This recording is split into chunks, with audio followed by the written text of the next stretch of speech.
Hey guys, welcome to the Snapchat series on my pedals. The next few videos will be dedicated to my pedals. If you don't care, just kindly skip through and let's get to it. First up is a signal saver from Gave Pedals, basically a buffer.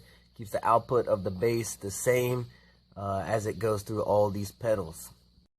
Buffer pedals help maintain the full frequency spectrum, including the high end really, and it makes a convenient spot to plug in on my pedal board in the top right. Next is a Super Symmetry compressor, basic compression pedal. I just happen to really like this one from Dark Glass. If you don't have one, this should probably be one of the first pedals you get. I have a full YouTube demo video you can access from WePlayBass.com on the channel if you want more information on this pedal. From there we have the Bloomery volume pedal from Tapestry Audio. This thing is small and super durable. I love it. It's awesome. This guy in the corner is where all the magic happens. Simple A-B, but it splits my signal into two circuits. So I'm going to go over these two circuits next. Bass and ambience.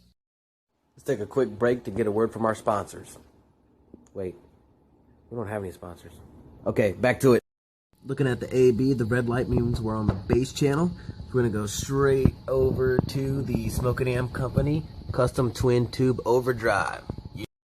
I had this guy custom made, but it's basically just two pedals in one, and I've got them stacked on top of each other, in, out, in, out. Nothing else in line for my bass tone. Just go into the D2 radial direct box, XLR out, and the parallel out, go into the summing box. Back to the A-B pedal. Blue means we're now on the ambient chain. So let's see what that's all about. First up here is a Boss GEB7 mounted by Analog Man, pulling down the super low frequencies to make it really clear as we do swells. I first bought this pedal non-modified, but it just had a lot of static noise when it was activated, so the modded version was perfect for me.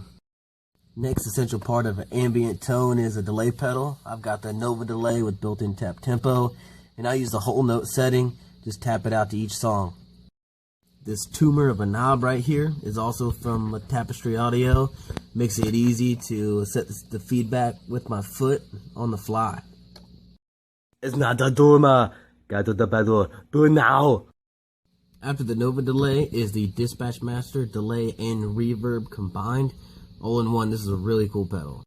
As you can see, I have the max amount of reverb going into this thing, and just a little bit of delay to help stack on top of what the Nova delay is doing.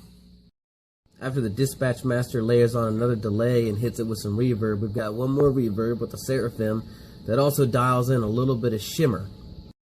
After all those pedals, we've got one more signal saver.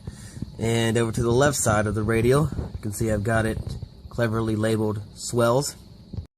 The point with this guy is to be able to send bass and ambience to the front of house separately to be mixed separately.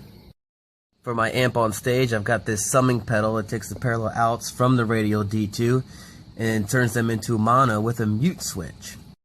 Say that a few times. Mute switch, mute switch, mute switch, mute switch, mute math. And that's it. All my pedals. Straight to the GK MB200. This little 210 guy from Ampeg. Makes for a light setup. Just a quick tip for you guys out there trying to dial in your tone. Be aware of what you're actually playing through when you're dialing in your settings. Your sound's only going to be good as what you're coming through. On stage, I'm using in-ear monitors, UE7s, but my tone's still going to sound different than coming through my 210 sitting on top of a 115. In a case like that, I would recommend that you try to find an amp cab or setup that's going to give you good low and high end before you finalize all your settings. Thanks for joining me in this Snapchat series. It was just a random idea. So if you guys liked it, let me know and I'll do some more. And send me some questions. Whatever questions you have, I'll help you out. Final note, to not exclude any details, the patch cables are all from Tight Squeeze Cables. They make them custom.